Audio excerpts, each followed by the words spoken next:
안녕하십니까. 광주 MBC 뉴스데스크입니다.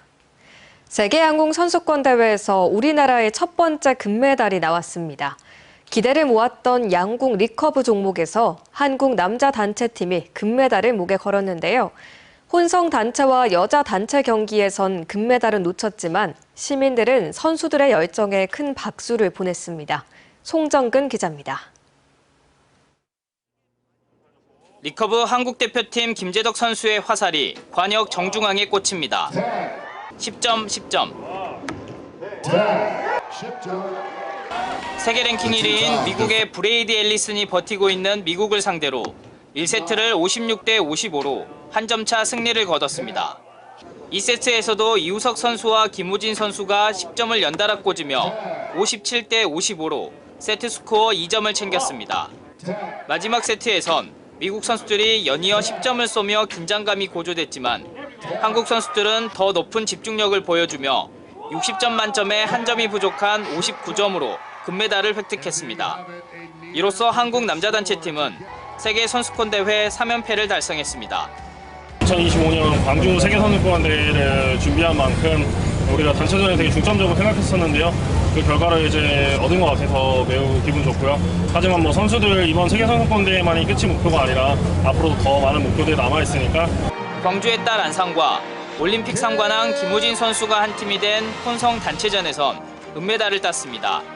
스페인 팀과 맞붙은 결승 경기에서 6대 2로 져 지난 2011년 토리노 대회부터 2023년 베를린 대회까지 이어져 오던 연속 우승은 이번 대회에서 멈추게 됐습니다. 결승전에 오르지 못한 여자 단체팀은 인도와 맞붙은 3, 4위전에서 인도팀의 세트 점수 5대 3으로 승리해 동메달을 획득했습니다. 응원단은 큰 박수로 선수들을 축하했습니다. 주변이 그렇게 조용한 편은 아닌데 계속 집중하고 활동하는 모습이, 특히 김우진 선수는 계속 10점 쏘니까 되게 멋있다고 생각합니다. 원래 항상 중계로만 봤었는데 실제로 쏘는 모습 보니까 진짜 대단하다는 생각 들었고, 금메달 따지 못해 조금 아쉬웠지만 다른 더 큰 대회에서 더 잘할 거라고 믿고 항상 응원합니다. 내일은 남자 개인전 16강전부터 결승전까지 5.18 민주광장에서 열릴 예정입니다. 한국 양궁 간판인 김우진 선수가 32강에서 아쉽게 탈락했지만 이우석, 김재덕 선수가 16강에 진출해 개인전 메달 획득에 도전합니다. MBC 뉴스 송정근입니다. 이재명 정부가 공약했던 기후에너지부 신설이 환경부의 기능을 개편하는 기후에너지 환경부로 확정되면서 전남 유치는 사실상 물 건너갔습니다. 전남에서는 민주당 책임론이 확산하면서 아리백 산단 유치에도 영향을 미치는 건 아니냐는 우려가 나오고 있습니다. 보도에 김윤 기자입니다. 이재명 대통령은 선거 기간 전남 지역을 돌며 국가 성장 동력으로 재생에너지를 강조했습니다. 특히 전남은 민주 세력의 본산이지만 산업 발전에서 소외됐다며 전남 지역의 발전 방안으로 재생에너지 산업 육성을 약속했습니다. 우리가 민주당 열심히 지지했는데 도대체 우리한테 남은 게 뭐냐? 맞는 말씀이죠? 여러분, 제가 다르다는 걸 보여드리겠습니다. 이런 가운데 재생에너지 문제를 전담할 기후에너지부 신설을 공약했고 전남도는 발빠르게 유치전에 나섰습니다.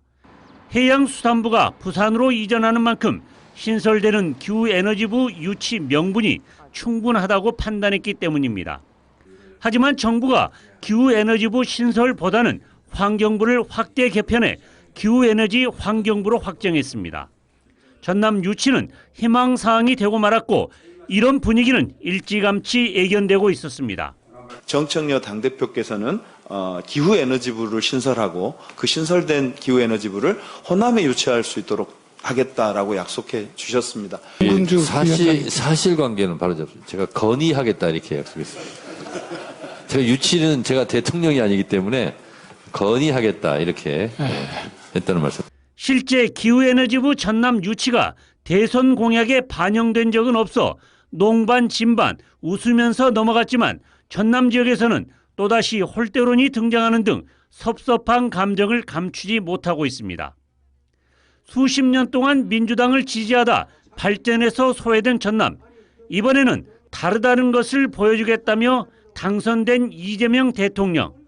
전남도민들의 이 같은 우려를 불식시킬 수 있는 신속한 알리백 산업단지 지정과 집행으로 발전 의지를 보여주는 것이 필요하다는 지적입니다.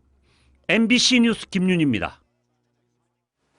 한국에너지공대 총장 자리가 1년 9개월째 비어 있습니다. 이런 어려운 상황 속에서도 학교는 가시적인 연구 성과를 내는 등 지속적인 성장 동력이 필요한 상황인데요. 하지만 정부 부처가 개편되면서 총장 선임에는 시간이 더 걸릴 것으로 보입니다. 김초롱 기자입니다. 한국에너지공대 캠퍼스에 새 건물들이 속속 들어섰습니다. 앞서 행정강의동 2개 건물과 데이터 센터가 완성된 이후 올해 기숙사 등 주거시설도 생겼습니다. 2년여 뒤면 연구동과 도서관 등 계획한 건물 모두 모습을 드러낼 예정입니다. 학생과 교직원 수는 목표치의 절반을 넘긴 수준이지만 국제학술지 논문 게재 등 연구 성과 약 800건과 연구과제 2,700억 원 수주 등 실적도 꾸준합니다. 문제는 주요 정책을 결정하고 미래 비전을 제시할 총장 자리가 비어있다는 점입니다. 지난 2023년 12월 이후 직무 대행 체제로 유지되고 있습니다. 지난해 총장직을 공개 모집했고 후보자 3명이 선발된 상태입니다. 에너지공대는 앞으로 이사회에서 후보자 3명 중 1명을 총장 후보로 의결한 뒤 산업통상자원부 장관 승인이 나면 제2대 총장 선임이 완료된다고 밝혔습니다. 하지만 이달 열릴 것으로 예상되는 에너지공대 이사회에 총장 선임 안건이 올라올 가능성은 낮습니다. 환경부의 기후에너지부가 통합된 기후에너지환경부가 빠르면 다음 달 출범할 예정이기 때문입니다. 관련 부처 구성이 끝나면 본격적인 총장 후보 논의가 가능할 것으로 보입니다. 기후와 에너지를 융합할 수 있는 최고의 적격인 그런 총장님을 모셔야 한다는 데에서는 모두가 공감을 하고 있습니다.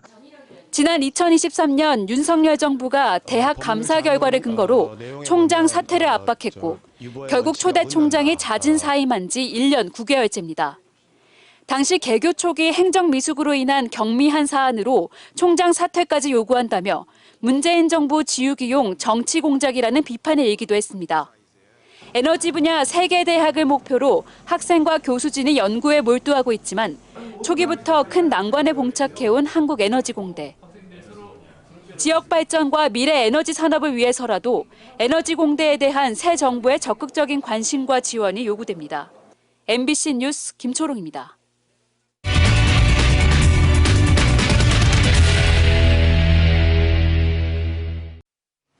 5.18 진상규명조사위원회가 5.18 행방불명자 가운데 생존자를 확인하고도 후속 조치 없이 활동을 끝내버렸다는 소식 얼마 전에 전해드렸습니다. 광주시가 늦게나마 보훈 자격 박탈과 보상금 환수 등을 검토하고 있지만 이마저도 쉽지는 않은 상황입니다. 주현정 기자가 한 걸음 더 들어가 취재했습니다. 1980년 5.18 당시 살아있었는데도 행방불명자로 분류되어 왔던 이는 모두 3명입니다. 5.18 행불자 84명을 전수조사해 이 같은 사실을 확인한 5.18 진조위는 그러나 국가보훈부와 광주시 등에 이를 통보하지 않은 채 활동을 끝마쳤습니다. 진조위 조직 운영의 실패를 단적으로 보여주는 사례이고 명백한 직무유기입니다. 환수와 정정 같은 조치가 지연되게 한 원인을 제공한 책임. 이들의 보훈 자격을 박탈할지 말지 검토에 들어간 광주시는 신중하게 접근하겠다는 입장입니다. 문제가 된 3명 모두 행정소송을 통해 또 보상심의위원회로부터 5.18과 관련된 실종임이 입증돼 행불자로 인정받은 이들이기 때문입니다. 더욱이 행정소송 등의 결과는 기속력을 갖는다는 점에서 보훈 자격 박탈과 보상금 회수 모두 광주시가 임의로 결정할 수도 없습니다. 현재는 그 결과도 전달을 못 받았을 뿐만 아니라 조사 결과의 원본을 전달받지 못해서 이번처럼 5.18 행불자로 분류됐다가 생존이 확인된 사례는 이전에도 있었습니다. 장애가 있던 7살 A씨는 1980년 5월 19일 옛 전남도청 앞을 지나다 시위대에 밀려 가족과 헤어졌습니다. 이후 완전히 다른 이름으로 고아원 등을 전전하며 지냈고 그 사이 A씨 가족은 행불자 가족에게 주어지는 보상금과 위로금 등을 지급받았습니다. 그러다 실종 17년 만인 1997년 마침내 가족을 찾았습니다. 당시 광주시는 행불자의 생존이 확인된 만큼 보상금 전액을 환수하겠다고 결정했지만 국무총리 행정심판위원회는 행방불명됐던 17년 동안 당사자와 가족이 받았을 정신적, 물질적 피해를 고려하면 전액 환수는 가혹한 처분이라며 일부 환수 결정을 내린 바 있습니다. 광주시는 다만 해당 사안의 사회적 반향을 고려해 전문가, 법률가 등과 논의해 신중하되 빠르게 처분을 결정하겠다는 계획입니다. MBC 뉴스 주현정입니다.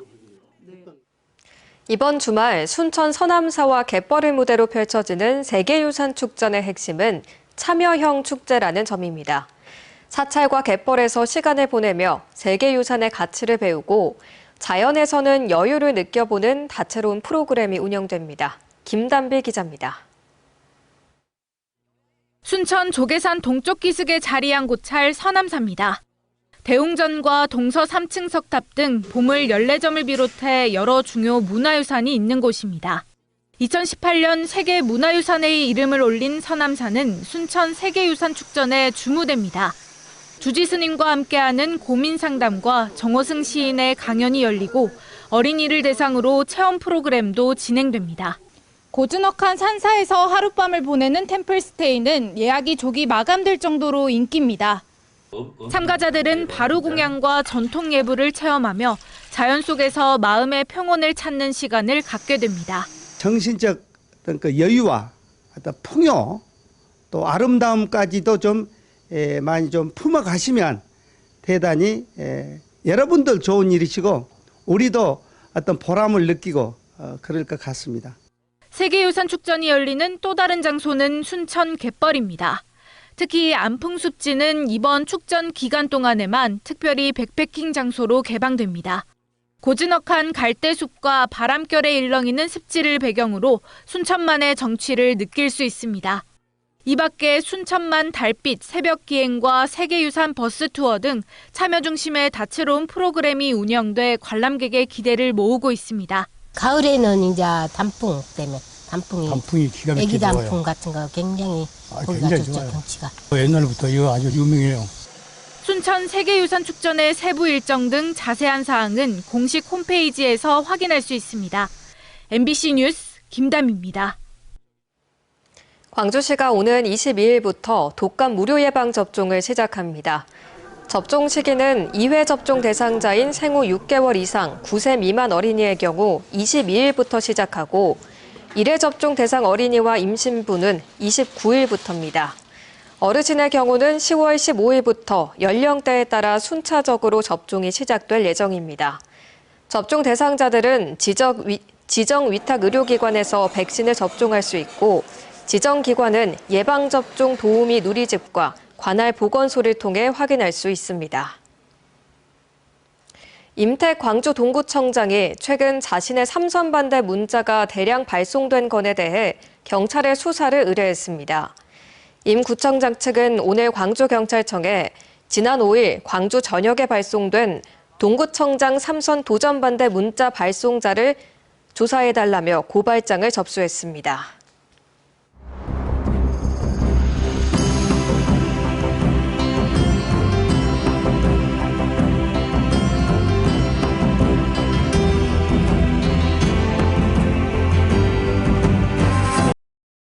언제 어디서나 내 손 안의 뉴스.